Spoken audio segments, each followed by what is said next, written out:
Of, iar trebuie să merg la muncă. Încerc să mă ridic, dar corpul nu vrea. Spune că sunt în concediu, dar el doar visa. Zic să mai stau 10 minute, că n-am treabă grea. Yeah.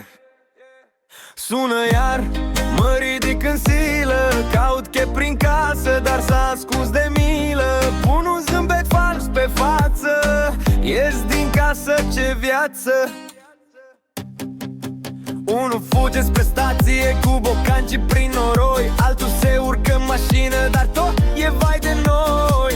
Unul care sace, altul creează tabele, gândul tot la banii, toți avem probleme. Ajung la muncă, încep să-mi revin, o cafea și o țigară să mai uit de chin. Încep treaba, dar ceva tot nu mă lasă, gândul meu e doar acasă.